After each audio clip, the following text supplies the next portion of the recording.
जोहार, जय मूल निवासी, मैं संकेत और आप देख रहे हैं एमएन टीवी।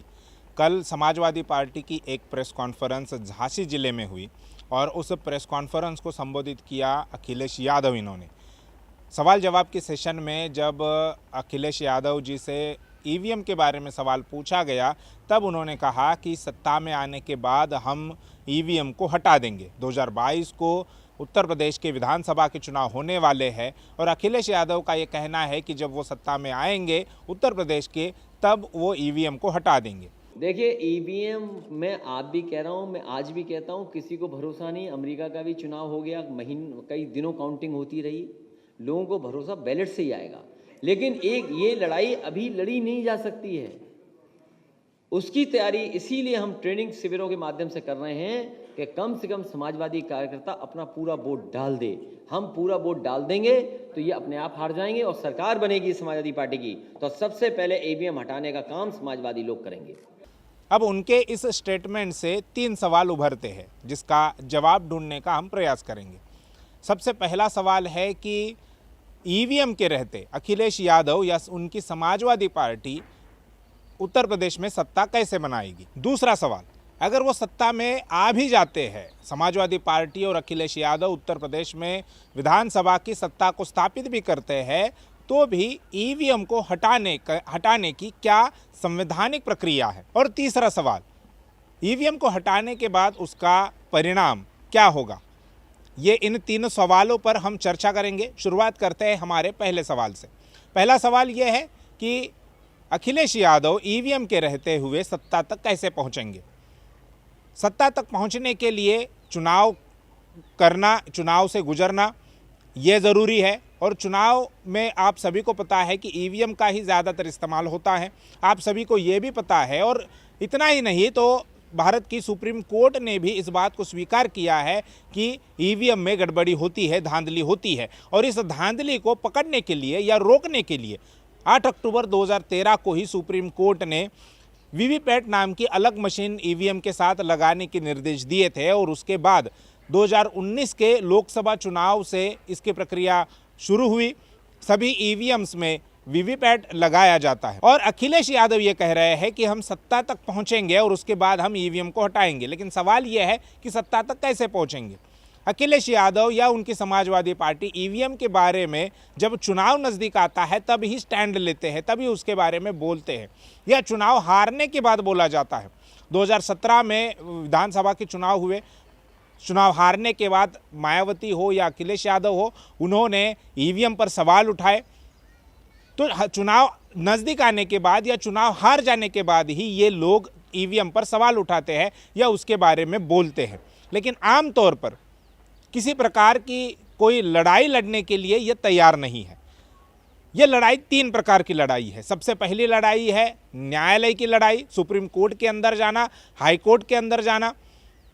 ईवीएम में किस प्रकार से धांधली होती है या धांधली के जो सबूत है वो लेकर कोर्ट से ये निर्णय लेना, ये एक लड़ाई है, यानी न्यायालयीन लड़ाई है। दूसरी लड़ाई है विधानसभा के अंदर। अभी मौजूदा सरकार बीजेपी की सरकार है उत्तर प्रदेश में, और समाजवादी पार्टी पूरी तरह से प्रमुख विपक्षी दल के रूप में विधानसभा के अंदर है। लेकिन वो विधानसभा में किसी प्रकार का कोई ईवीएम को लेकर बात नहीं बोल रहे हैं। तो दूसरी लड़ाई विधानसभा के अंदर है। और तीसरी लड़ाई है रास्ते की लड़ाई, यानी लोगों को जागृत करना, ईवीएम के बारे में, ईवीएम में हो रही धांधली के बारे में लोगों को जागृत करना, उनको जानकारी देना और एक बड़े आंदोलन की घोषणा करना या बड़ा आंदोलन करना। अखिलेश यादव ने अभी तक कोई ऐसा स्टैंड ईवीएम के बारे में नहीं लिया है। ना उन्होंने न्यायालयीन लड़ाई में हिस्सा लिया, ना लड़ी, ना उन्होंने विधानसभा के अंदर ईवीएम का मुद्दा उठाया, और ना उन्होंने आम जनता को ईवीएम के बारे में जागृत करने के लिए कोई आंदोलन किया या कोई प्रोग्राम बनाया। ऐसा कहीं पर भी दिखाई नहीं दिया। वही बहन मायावती जी भी है। अखिलेश यादव के बाद हो सकता है कि बहन मायावती जी का स्टेटमेंट आ जाए ईवीएम के विरोध में। उन्होंने भी कहा था 2017 का विधानसभा चुनाव हारने के बाद कि हर 11 तारीख को हम ईवीएम के विरोध में आंदोलन करेंगे। हर महीने की 11 तारीख को ईवीएम के विरोध में आंदोलन बीएसपी की तरफ से होने वाला था, लेकिन वो केवल मात्र एक घोषणा थी। उसके बाद ज़मीनी स्तर पर ऐसा कोई आंदोलन बीएसपी की तरफ से देखा नहीं गया है। तो जब तक आप ईवीएम के विरोध में लड़ाई नहीं लड़ोगे और ये केवल पार्टी का मुद्दा नहीं है, तो ये लोकतंत्र बचाने का मुद्दा है। और ईवीएम के विरोध में जितने भी लोग हैं, फिर चाहे वो राजनीतिक दल हो या सामाजिक संगठन हो, अखिलेश यादव को चाहिए कि उन्होंने उन लोगों को भी साथ में ले, न्यायालय की लड़ाई लड़नी चाहिए, विधानसभा में इस पर आवाज़ उठानी चाहिए, और रास्ते की जो लड़ाई है वो भी उन्होंने लड़नी चाहिए। और इसके लिए लोकतंत्र की हत्या करने वाले ईवीएम के विरोध में जितने भी लोग हैं, जन सामान्य लोग हैं, राजनीतिक दल है, सामाजिक संगठन है, उनको साथ में लेना चाहिए और एक लार्जर टेक्स्ट में इस मुद्दे को जन सामान्य तक लेकर जाना चाहिए। लेकिन ऐसा समाजवादी पार्टी या अखिलेश यादव ऐसा करते हुए दिखाई नहीं दे रहे। इसलिए ये सवाल लाजमी है कि ईवीएम के रहते वे सत्ता तक कैसे पहुंचेंगे। अब दूसरा सवाल ये है कि अगर मान लीजिए वो सत्ता तक पहुंच भी गए तो भी ईवीएम को कैसे हटाएंगे। ईवीएम को कैसे हटाएंगे, तो इसका जवाब महाराष्ट्र से हमें मिलता है। फरवरी महीने के शुरुआत में ही नाना पटोले, जो महाराष्ट्र विधानसभा के अध्यक्ष थे, अभी वो कांग्रेस के महाराष्ट्र प्रदेश अध्यक्ष बन गए हैं, जब वो विधानसभा के अध्यक्ष थे तब उन्होंने एक मीटिंग कॉल की मुंबई में, जिसमें राज्य चुनाव आयोग के अधिकारी थे, कुछ वकील थे, और उनके साथ मीटिंग करके चर्चा करके उन्होंने एक आदेश जारी किया कि ईवीएम को हटाने के लिए कानून बनाया जाए। और ये आदेश उन्होंने राज्य की जो सरकार है, महाराष्ट्र की महाविकास आघाड़ी की सरकार जिसे कहा जाता है, उनको दिए। संविधान के आर्टिकल 328 के अनुसार राज्य सरकार ये कानून बना सकती है। राज्य निर्वाचन आयोग जो है उनके लिए ये बंधनकारक होगा कि वो उस कानून का पालन करे। अगर अखिलेश यादव या समाजवादी पार्टी अगर सत्ता तक पहुंच जाती है 2022 में, तो वे इस प्रकार से कानून बनाकर, विधानसभा कानून बनाकर 328 जो संविधान का आर्टिकल है उसके तहत कानून बनाकर ईवीएम को हटा सकती है। तो ये संवैधानिक प्रक्रिया है।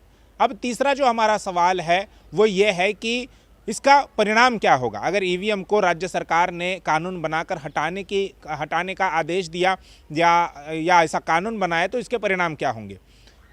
आमतौर पर लोकसभा और विधानसभा के जो चुनाव होते हैं वो चुनाव कराने की जिम्मेदारी केंद्रीय चुनाव आयोग को होती है। राज्य निर्वाचन आयोग जो है या राज्य चुनाव आयोग जो है वो उनके पास केवल पंचायत राज के जो चुनाव होते हैं, लोकसभा और राज्यसभा को छोड़कर बाकी जो चुनाव होते हैं, नगर पंचायत का चुनाव हो या वो इस प्रकार के जो चुनाव होते हैं, वो चुनाव कराने की जिम्मेदारी राज्य निर्वाचन आयोग की होती है।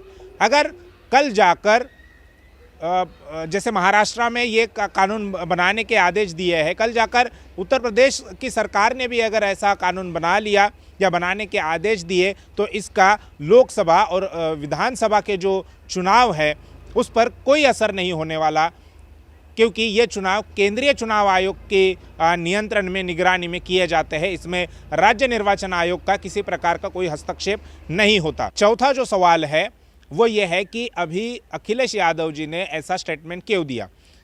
इसके पीछे हमें जो समझ में आता है वो ये है, इसके पीछे राजनीति है कि ईवीएम के विरोध में 2014 के बाद बहुत सारा माहौल बना, लोग रास्ते पर भी उतरे। 2019 का जो लोकसभा चुनाव उसके नतीजे आए 23 मई 2019 को, उस वक्त भी हमने देखा कि कई सारे जगहों पर लोग रास्ते पर उतरे। यानी ईवीएम के विरोध में जनभावना जो है, जन आक्रोश जो है वो दिन ब दिन बढ़ते जा रहा है।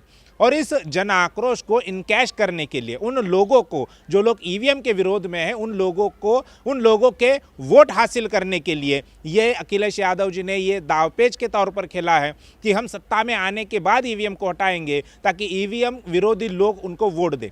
लेकिन जनता इस बात को बखूबी से समझ रही है। जनता उन्हीं लोगों को वोट देगी या उन्हीं लोगों पर विश्वास करेगी जो लोग ईवीएम के विरोध में न्यायपालिका में लड़ाई लड़ रहे हैं और रास्ते की लड़ाई लड़ रहे हैं और लोगों को जागृत करने का भी काम कर रहे हैं। तो उन्हीं लोगों को जनता वोट देगी, केवल बयानबाजी करने वाले लोगों को जनता वोट देने वाली नहीं है।